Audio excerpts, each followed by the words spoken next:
এটা গত পর্বের বক্তব্যের বিষয় ছিল, কিন্তু আমাদের দেশের তথাকথিত এই রাজনৈতিক দলগুলোর নোংরামির কারণে, তাদের এই মন্দ মন্তব্যের কারণে, তাদের অন্তরের খারাপির কারণে আমাদের বক্তব্যের মোড় ঘুরে গিয়েছিল।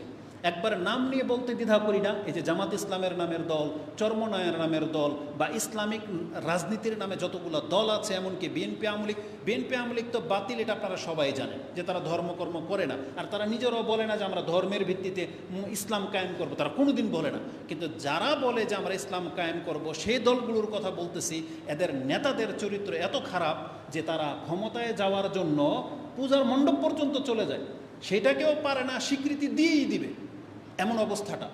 আরে যেই অফার করা হয়েছিল রাসূলুল্লাহ সাল্লাল্লাহু আলাইহি ওয়াসাল্লামকে যে ইয়া মুহাম্মদ, আপনি 1 বছর আমাদের মূর্তিগুলোর সম্মান করবেন বা একটু সাপোর্ট করবেন, একটু স্বীকৃতি দিয়ে দেন, পরের বছর আমরা আপনার রবের ইবাদত করে দেব, সেজদাটা করেই দেব।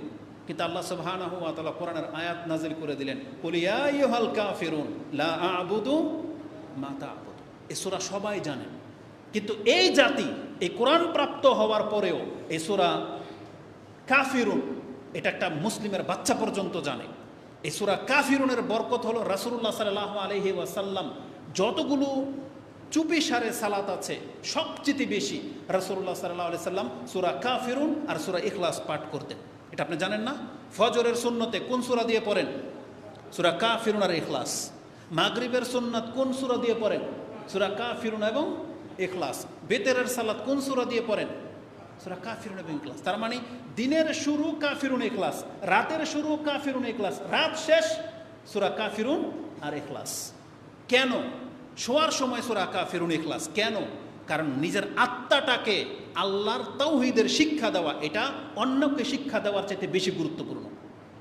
আপনি নিজে নিজেকে বলবেন, এই অন্তরকে বলবেন বলি ইয়া আইয়ুহাল কাফিরুন, কারণ এটা তো আমরা চিল্লাই বলি না, চিল্লাই বলি মানে এটা কাকে বলেন? আপনি নিজে নিজেকে বলতেছেন, মানে আপনার অন্তরকে বলতেছেন। এই কাফেরদের সাথে তোর সম্পর্ক কি? এই কাফের তোদের ধর্ম তোদের, আমাদের ধর্ম আমাদের, এটাই না? অথচ এরা ডাইরেক্ট গিয়ে বলে, শ্রদ্ধা জানায়। আর এক জাহেল তো মন্দিরে গিয়ে আলহামদুলিল্লাহ পর্যন্ত বলেছে যে আমি এখানে আসতে পেরে আলহামদুলিল্লাহ। বুঝেন তো? এদের এই বদ আচরণের কারণে কথা মোড় ঘুরে গিয়েছিল। এই জন্য আমরা এখানে আর রিপিট ওটা আনতে চাচ্ছি না। আজকের খুতবা শুধুমাত্র এই জিকির আজকারেই থাকবে। আর আরেকটা বিষয়ে, আরেকটা ব্যাপারে আমি ওই ধরনের রাজনীতি টার্মের বক্তব্য আর দেব না, কারণ এগুলো নিয়ে কথা বলার মতো যথেষ্ট লোক আছে। কারণ আমাদের দেশের মানুষ এতটা অজ্ঞ মূর্খ, ও হকটা নিতে চায় না। ও যেই দল করে সেই দলের উপরেই থাকবে। ওই দল যদি জাহান্নামে যায়, ও নাকি জাহান্নামে যাবে। বুঝছেন? এটা হচ্ছে ওদের থিওরি।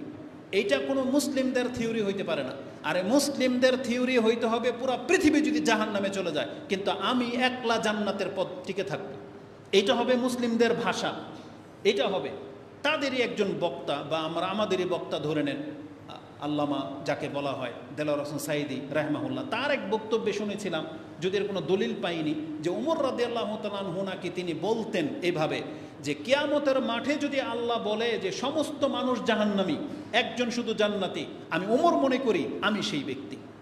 কতটা কনফিডেন্স থাকলে একটা ব্যক্তি ধর্মের উপরে এই কথা বলতে পারে যে আল্লাহ যদি সমস্ত মানুষকে জাহান্নামী ফেলে দেয় আর একজন যদি জান্নাতি ঘোষণা করে দেয়, আমি ওমর সে প্রত্যাশা রাখি যে আমি হইলাম সেই মুসলিম। আর যদি আল্লাহ সুবহানাহু ওয়া তাআলা সবাইকে ক্ষমা করে দেয়, একজনকে যদি শাস্তি দেয়, আমি আল্লাহকে এতটা ভয় পাই যে আমি ওমর হইলাম সেই ব্যক্তি। তার মানে এই বর্ণনা যদি সঠিক হয়ে থাকে, তাহলে একটা মুসলিমের জাজবা হতে হবে এটা। মুহাম্মদ সাল্লাল্লাহু আলাইহি ওয়াসাল্লাম কি বলেছেন? ওয়ানা আউয়ালুল মুসলিমিন, আমি হইলাম প্রথম মুসলিম। এটা বলে নাই মুসা আলাইহিস সালাম, এটা বলে নাই মুহাম্মদ সাল্লাল্লাহু আলাইহি ওয়াসাল্লাম। তার মানে পুরো পৃথিবী তোমরা শুনে রাখো, তুমি মুসলিম হইলে, ইসলাম গ্রহণ করলে করো, আমি একাই আল্লাহর পথে ছুটলাম।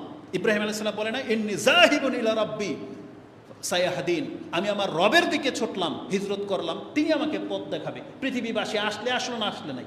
কিন্তু নির্বুদ্রা বলেটা কি? তারা বলতেছে তাদের পরিচয় নাকি ধর্মহীন হবে, তারা নাকি ধর্মের পরিচয় রাজনীতি করে না। সুবহানাল্লাহ। যেমন বলতেছে জামাতের দলের লোকেরা, তেমন বলতেছে এনসিবির এই নাদান পোলাপানগুলা। তো আমরা এগুলো নিয়ে কথা বলবো না, এটা বড়রা বলে, কিন্তু মাঝে মাঝে এগুলো আপনাদেরকে ব্রেনে টোকা দিতে হয় যে আপনারা এতটা নির্বোধ যে একটা কোরআন হাদিসের কথা পর্যন্ত বোঝেন না, চিনেন না এদেরকে, যে এরা কিভাবে সঠিক পথের দল হইতে পারে। এরা যে হিল্লা করে, এটা ইহুদিদের চরিত্র, হারামকে হালাল করে দেবে, এটা এই জাতের ইসলাম। এগুলো থেকে সতর্ক সাবধান থাকবে। তো যতবার আমরা বক্তব্য উঠবো আমরা চাই এদেরকে ইগনোর করতে, কিন্তু এই কথাগুলা স্মরণ হয়ে যায়, মানে একটার পরে একটা ডেলিভারি তারা দিতেই আছে। এক এক মুসলিম নেতা কি করে এ কথা বলতে পারে? তারা যদি তওবা করে না মরে এদের রেজাল্টটা যে কত মারাত্মক হবে। আরে কিয়ামতের মাঠে একটা মানুষ, একটা কাফের, সে সমস্ত সম্পত্তি আল্লাহকে দিয়ে দিতে চাইবে। আল্লাহ তাকে অপশন দেবে, তুমি কি মনে করো যে তুমি ধরো পুরো পৃথিবী ভরা স্বর্ণ আর মালিক তুমি, নাজাতের জন্য কি করতে তুমি? সে বলবে আল্লাহ আমি সব কিছু দিতে প্রস্তুত, শুধু আমাকে নাজাত দিয়ে দেন। কিন্তু আল্লাহ কি বলবে? আমি তোমার কাছে এর চাইতে হালকা কিছু চেয়েছিলাম, যে বান্দা তুমি পৃথিবীতে আমার সাথে শিরিক করো না। আবাইতা, তুমি অস্বীকার করেছো এবং শিরিক করেছো। আল্লাহ এটা বলবে। একটা মুসলিমকে আল্লাহ ক্ষমা করে দিতে প্রস্তুত, তার পুরো পৃথিবী ভরা পাপ থাকুক। আল্লাহ বলছে আমি ক্ষমা করে দিতে প্রস্তুত, কিন্তু আমার বান্দা হয়ে তোমাকে পরিচয় দিতে হবে। কিন্তু এরা বলতেছে এদের নাকি ধর্মের কোনো পরিচয়ই নেই। লা হাওলা ওয়ালা কুওয়াতা ইল্লা বিল্লাহ। এই ধরনের ফিতনা থেকে আল্লাহর কাছে আশ্রয় চান। বলেন আল্লাহ তুমি আমাদেরকে আশ্রয় দান করো, আমিন।